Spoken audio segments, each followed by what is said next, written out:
फलदायी नहीं होता है। गुरु बहुत आवश्यकता है। गुरु धारण करना बहुत जरूरी चीज है। गुरु जब तक कान में मंत्र दीक्षा नहीं देता है तब तक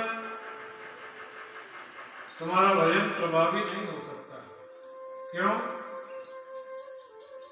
जैसे ठाकुर जी बिना तुलसी के भोग अर्पण नहीं करते हैं, ग्रहण नहीं करते हैं, उसी प्रकार स्वीकार नहीं करते हैं। वैसे ही भगवान कहते हैं जब तक जीव तुलसी माला कंठ में धारण नहीं करता तब तक मैं उसको आरोग्यता नहीं, उसे ग्रहण नहीं करता। जीवन में गुरु बहुत जरूरी है, गुरु बनाना बहुत जरूरी है। कहते ना, पानी पियो छान के और गुरु बनाओ जान के। कहते वृंदावन के प्राचीन ठाकुर श्री साखी गोपाल जी, बांके बिहारी के पहले भी साखी गोपाल जी हुआ करते थे वृंदावन में। ऐसे साखी गोपाल जी ऐसे प्रत्यक्ष देव हैं कि जिसके साथ में लगन लग जाती है उसके साथ में चल देते हैं। ऐसे मेरे साखी गोपाल। जगन्नाथपुरी का जो मंदिर है उड़ीसा में, जगन्नाथपुरी का जगन्नाथ धाम में जो मंदिर है उससे 15 किलोमीटर की दूरी पर ही साखी गोपाल जी का मंदिर है। और वो गोपाल जी हमारे वृंदावन के साखी गोपाल हैं। वो ही चल करके वहां गए हैं। प्राचीन हमारे ठाकुर जो है वो साखी गोपाल जी हैं। सबका केंद्र पहले साखी गोपाल जी के पास मंदिर में ही था, लेकिन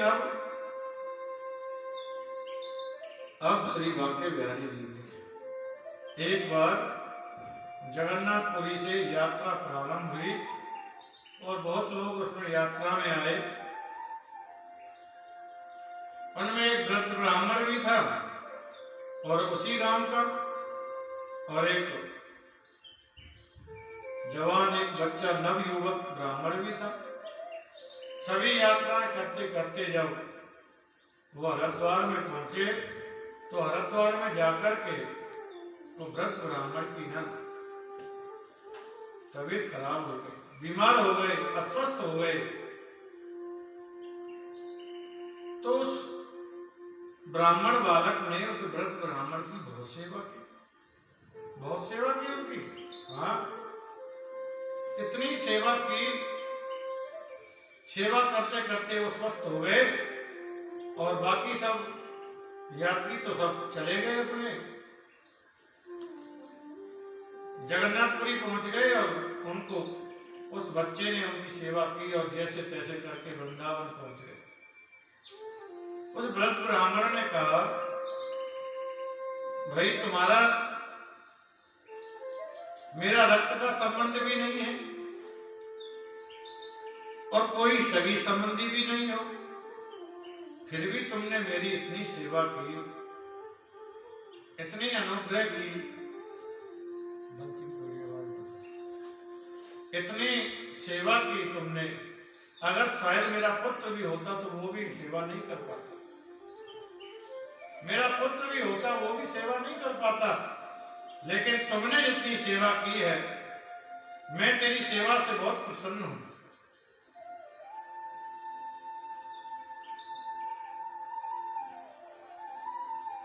तेरी सेवा से मैं बहुत प्रसन्न हूं और तुम भी ब्राह्मण हो और मैं भी ब्राह्मण हूं। बस अब मैंने यह निश्चय कर लिया है कि अपनी बेटी को तुमसे ब्याहूंगा, अपनी बेटी तुम्हें ब्याहूंगा, तुम्हें घर जमाई बना करके रखूंगा। तो नवयुवक ब्राह्मण ने कहा, महाराज मैंने विवाह के लिए सेवा थोड़ी की थी, मैंने तो आपके निस्वार्थ भाव से ही सेवा, निस्वार्थ भाव से ही सेवा की थी मैंने तो। और मेरा कोई ऐसा मंतव्य नहीं है, ऐसा कोई स्वार्थ नहीं था।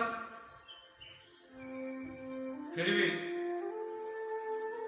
वृद्ध ब्राह्मण ने कहा, देखो भाई, मैंने तो ये निश्चय कर लिया है कि अपनी बेटी तुम्हें ब्याहूंगा। अब तुम देख लो।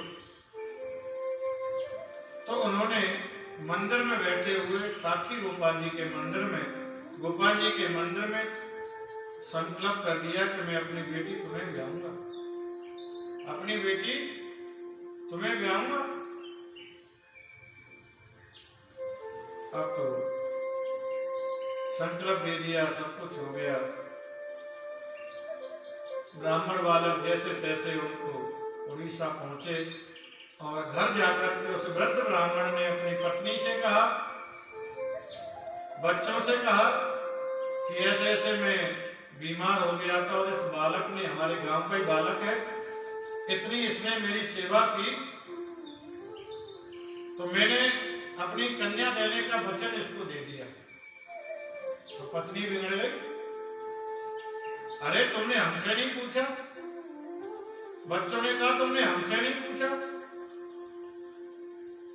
अरे बीमारी में जर वक्त की दे दी होगी, कुछ सनीपात हो गया, कुछ बोल दिया होगा, लेकिन तुमने हमसे नहीं पूछा।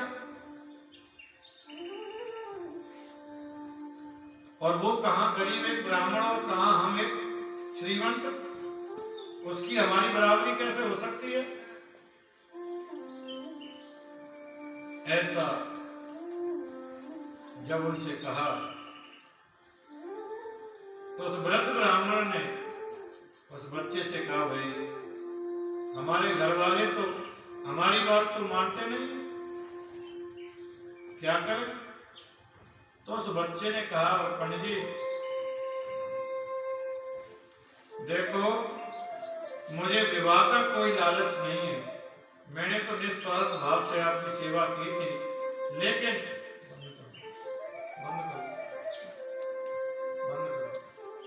निस्वार्थ भाव से ही मैंने सेवा की थी आपकी, पर आपका वचन झूठा पड़ रहा है, असत्य पड़ रहा है, इसके लिए आपको पंचायत बिठानी चाहिए। आप पंचायत बिठाएं। आप पंचायत बिठाई गई। पंचों ने पूछा कि तुम बीमार हो गए थे? बोले हाँ, हम बीमार हो गए थे। तो बीमारी में कुछ सनीपात हो गया, कुछ जर वक्त की दे दी होगी? बोले नहीं नहीं, पूरे होशो हवास में, माता दुरुस्त है, तबीयत बिल्कुल दुरुस्त थी, पूरे होशो हवास में हमने इसको संकल्प दिया कि अपनी बेटी को तुमसे विवाह करूंगा, तुम्हें घर जमाई बना करके रखूंगा। तो पंचों ने कहा, इस बात का कोई साक्षी है, कोई गवाह है? बोले हाँ, ठाकुर जी के सामने संकल्प दिया था, ठाकुर जी हैं गवाह। और पंच तो तुम जानते ही, पहले खिला पिला के तैयार किए हुए थे। तो पंचों ने कहा,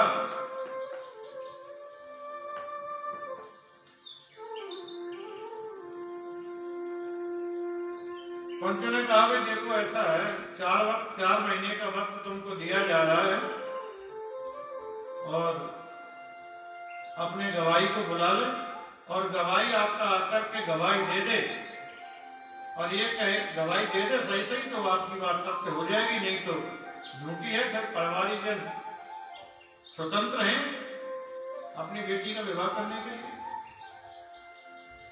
तो वो बच्चा फिर उड़ीसा से चला और चल करके वृंदावन पहुंचा। ठाकुर जी के मंदिर में बैठा हुआ, बिना खाए पिए, निराश। एक दिन जब कोई नहीं था मंदिर में, रात्रि को तो ठाकुर जी से कहने लगा, चलो आपकी गवाही लगेगी, आपको साक्षी माना गया है, आपकी गवाही से ही मेरा विवाह होगा। और विवाह की तो मुझे इतनी इच्छा नहीं है, लेकिन वृद्ध पंडित पंडित जी का वचन झूठा पड़ रहा है, इसके लिए आपको चलना चाहिए। लेकिन ठाकुर जी कहाँ सुने? मूर्ति कहीं बोलती है क्या? 3-4 दिन उसे बैठे बैठे हो गए। एक दिन फिर रात्रि में ठाकुर जी से बस यही अरदास करता, यही कहता, चलिए आपकी गवाही लगेगी, आपको गवाह बनाया गया है। तो एक दिन ठाकुर जी रात्रि में बोल पड़े, अरे पागल, कहीं ठाकुर जी चल के जायो करें? ठाकुर जी कहीं चल के जायो करे क्या? अब वो तो ब्राह्मण वाला ठहरा। तो महाराज ठाकुर जी कहीं जायो करें? तो ब्राह्मण बालक ने कहा, मूर्ति बोलती भी तो नहीं है, मूर्ति बोलती भी तो नहीं है, तुम तो बोल रहे हैं, और जब बोल रहे हो तो कुछ चल नहीं सकते हो क्या? चल नहीं सकते हो। ठाकुर जी ने कहा, जो बोला सो मरा। हम मौनी ही बने रहते तो अच्छा था, इसके चक्कर में नहीं फंसते। लेकिन अब बोल दिया तो जाना पड़ेगा, अब जाना पड़ेगा, बोल दिया तो। भगवान ने कहा, देख भैया, विवाह तो तेरा होगा, हमें क्या मिलेगा? विवाह तो तेरा होगा, मुझे क्या मिलेगा? गवाही को लोग खिला पिला करके ले जाते हैं, जो सही सही गवाही दे, सही तरीके से गवाही दे। और देख, हम चलेंगे, लेकिन हमारा नियम है कि दूध भर की सामग्री, दूध घर की सामग्री 7.25 सेर तो हमें रोज चाहिए। हाँ, रबड़ी है, पेड़े हैं, बर्फी है, मिठाई है, गुजिया है, दूध घर की सामग्री 7.25 सेर। लेकिन इतनी व्यवस्था नहीं कर सकता तो 5 सेर में भी हम काम चला लेंगे। हाँ, हम 5 सेर में भी काम चला लेंगे, लेकिन खाते पीते चलेंगे, खाली सूखे सराटे नहीं, खाते पीते हुए चलेंगे। बालक बोला, महाराज आप चलो चाहे मत चलो, हम इतनी कहां से व्यवस्था करेंगे तुम्हारी? ठाकुर जी ने कहा, देख भाई, बिना खाए पिए तो हम चल नहीं सकते, खाते पीते हुए चलेंगे, जहां शाम हो जाएगी वहीं रुक जाएंगे, और प्रातः फिर चलेंगे, सारा दिन चलेंगे, लेकिन चलेंगे खाते पीते हुए। हाँ, ये पहले समझ लो। और हमसे उधार ले लो, अगर तुम्हारे पास नहीं है तो हमसे उधार ले लो। ठाकुर जी ने उनको उधार दे दिया, अपना कड़ूला दिया, वाली इसको बेच दो, और बेच करके दूध भर की सामग्री सब लीजिए, और खाते पीते घोट छान के चलेंगे। वृंदावन के ठाकुर हैं, सूखे सराटे नहीं चल सकते। हाँ, अब तो महाराज, और दूसरा नियम मेरा ये है कि तुमको आगे आगे चलना पड़ेगा, तुमको आगे आगे चलना पड़ेगा, और मैं पीछे चलूंगा। बालक ने कहा, महाराज प्रभु, कहीं तुम पीछे से लौट गए तो, भाग गए तो? बोले, नहीं नहीं, भागेंगे नहीं हम। देखो, हमको सीधा सीधा चलना नहीं आता, हमको सीधा सीधा चलना नहीं आता है, हम नाचते हुए चलेंगे। वृंदावन के ठाकुर हैं, आखिर नाचते हुए चलेंगे। ठीक है, सारी बात हो गई। और तुमने अगर मुड़ करके देखा, और जहां से भी मुड़ के देखोगे वहीं हम खड़े हो जाएंगे, फिर वहां से 1 इंच भी आगे नहीं बढ़ेंगे, ये पहले समझ लो। ठीक है, सारी बात पक्की हो गई। ठाकुर जी चले जा रहे हैं, और वो बच्चा आगे आगे चल रहा है। ठाकुर जी ये बताना चाह रहे हैं कि ये कैसा निर्मल भक्त है, कितनी इसके मन में पवित्रता है, समदर्शी है, मुनि पेख्यम, भक्ति के सारे लक्षण इसमें उदित हो रहे हैं। ऐसे भगत के तो मैं चरणों की धूल को अपने सिर पर चढ़ा चढ़ा के चलूं, चढ़ा चढ़ा के चलूं। अगर ये देखेगा तो इसे अनुभूति अच्छी नहीं होगी, इसे अनुभूति अच्छी नहीं होगी। इसीलिए तुमको आगे आगे चलना है, मैं पीछे पीछे चलूंगा। ठाकुर जी से ऐसा वचन दे दिया। अब तो ठाकुर जी नाचते हुए चलते हैं, घुंघरू की आवाज उसे सुनाई दे रही है। ठाकुर जी चलते चलते उड़ीसा के निकट पहुंचे और वहां जो नदी पड़ती है, यमुना नदी के किनारे जब पहुंचे, रेतम बालू के अंदर जब चलने लगे तो ठाकुर जी के घुंघरू की आवाज बंद हो गई। बच्चे ने सोचा कहीं ऐसा तो नहीं कि ठाकुर जी अब वापस जा रहे हो।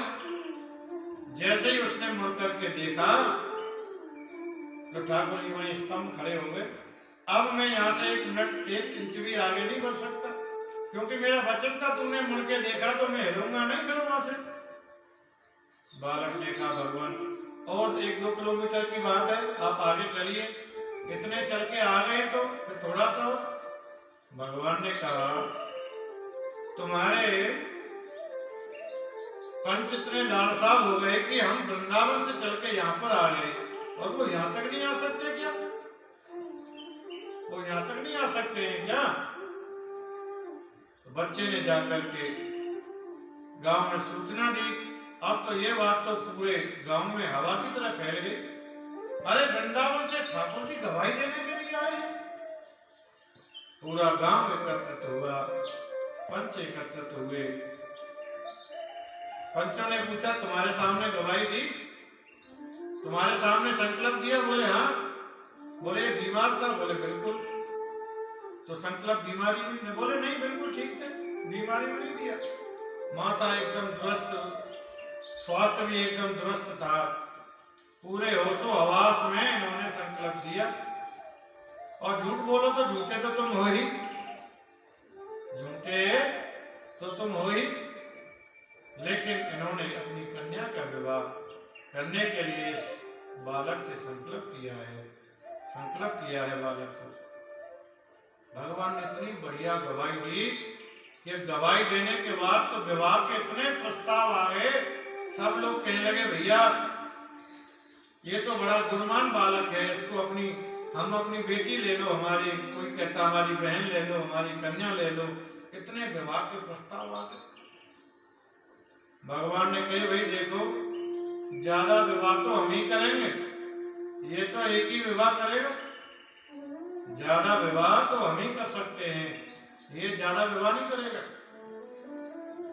तो भगवान ने ऐसी गवाही सुंदर दी और वही हमारे वृंदावन के साक्षी गोपाल जी हैं, जो प्रत्यक्ष देव एक भगत के साथ में वृंदावन से उड़ीसा तक चले गए। ऐसे मेरे ठाकुर निर्मल हैं, ऐसे विचित्र मेरे ठाकुर हैं।